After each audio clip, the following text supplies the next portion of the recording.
कहा जाता है कि मनुष्य के जीवन में अध्यात्म जरूरी होता है, जिसके चलते कई लोग इसे फॉलो भी करते हैं। बॉलीवुड में भी ऐसे कई सितारे हैं जो अध्यात्म को फॉलो करते हैं। अध्यात्म का आकर्षण और भी कई सितारों को फिल्मी दुनिया छोड़ने के लिए प्रेरित कर चुका है। ऐसे में विनोद खन्ना का नाम सबसे ज्यादा चर्चाओं में रहा है। विनोद खन्ना ने आध्यात्मिक गुरु ओशो को फॉलो किया था, जो इस बात को मानते थे कि अध्यात्म को सिर्फ अमीर ही फॉलो कर सकते हैं। उनका मानना था कि अमीर लोगों को उनकी प्रायोरिटी नहीं रोक सकती और गरीब लोगों को उनकी प्रायोरिटी रोकती है, जिसके चलते अमीर लोग ही गुरु ओशो के फॉलोअर्स हैं। तो हम आपको बताते हैं कि अध्यात्म में जाकर विनोद खन्ना का जीवन कैसा हो गया था। तो इसे जानने के लिए आप बने रहिए हमारे साथ इस वीडियो के अंत तक। बॉलीवुड के जाने माने अभिनेता विनोद खन्ना किसी पहचान के मोहताज नहीं है। 80 के दशक में विनोद खन्ना स्टारडम के चरम पर थे। यही वो समय था जब उनकी लोकप्रियता अमिताभ बच्चन के बराबर हो चली थी। कहा जाने लगा था कि जल्द ही वे अमिताभ को पीछे छोड़ इंडस्ट्री के टॉप सुपरस्टार बन जाएंगे। लेकिन इसी दौरान अपनी मां के देहांत से विनोद खन्ना टूट गए। इसी समय उनके दोस्त महेश भट्ट ने उन्हें अध्यात्म की ओर जाने की सलाह देते हुए ओशो रजनीश के बारे में बताया। विनोद ओशो के आश्रम गए और वहीं के होकर रह गए।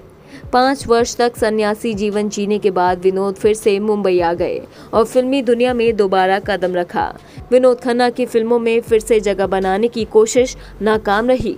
इसके साथ ही उन्होंने अपनी पत्नी गीतांजलि को भी तलाक दे दिया था और फिर 2017 में निधन से कुछ वक्त पहले तक वो पर्दे पर एक्टिव रहे।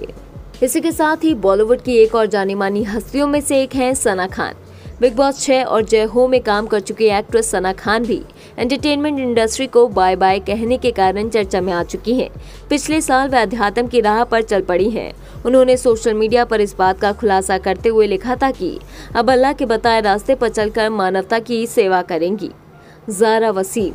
सना की ही तरह ज़ारा वसीम ने जून 2019 में फिल्म इंडस्ट्री छोड़ने की बात कहकर सबको हैरान कर दिया था। दंगल से दमदार डेब्यू कर चुकी ज़ारा ने कुल 3 फिल्मों में ही काम कर बॉलीवुड को अलविदा कह दिया। उनका कहना था कि उन्हें इस प्रोफेशन में खुशी नहीं मिली क्योंकि इससे उनके धर्म को मानने में रुकावट महसूस हो रही थी। टीवी शो रोडीज रेवोल्यूशन में नजर आए कंटेस्टेंट और मॉडल साकिब खान ने ग्लैमर की दुनिया को अलविदा कह दिया। उन्होंने धर्म और इस्लाम के रास्ते पर चलने के लिए ये फैसला किया है। इस बात की घोषणा साकिब ने खुद सोशल मीडिया पर एक लंबे पोस्ट शेयर करके की है।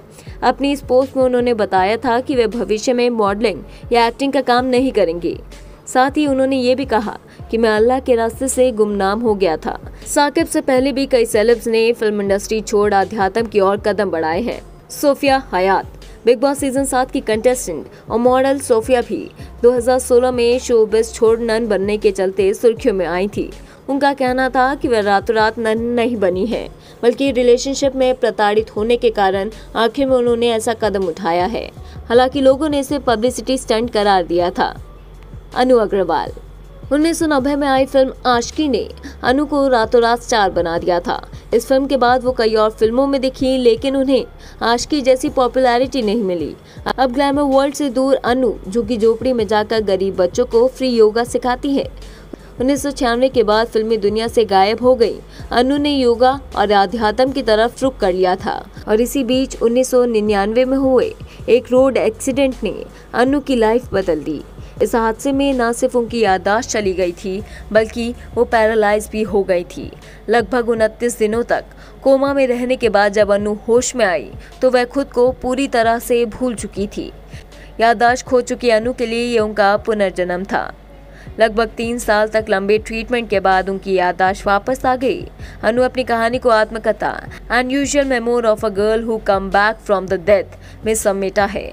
ममता कुलकर्णी। कभी अपने ग्लैमरस और बोल्ड अंदाज से सुर्खियां बटोरने वाली ममता कुलकर्णी ने 5 साल पहले साध्वी बन सबको चौंका दिया था। बॉलीवुड की गलियों को छोड़ अब वह अध्यात्म की राह पर चल पड़ी है।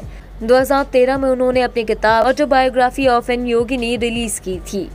इस दौरान फिल्मी दुनिया को अलविदा कहने की वजह बताते हुए ममता कुलकर्णी ने कहा था, कुछ लोग दुनिया के कामों के लिए पैदा होते हैं, जबकि कुछ ईश्वर के लिए पैदा होते हैं।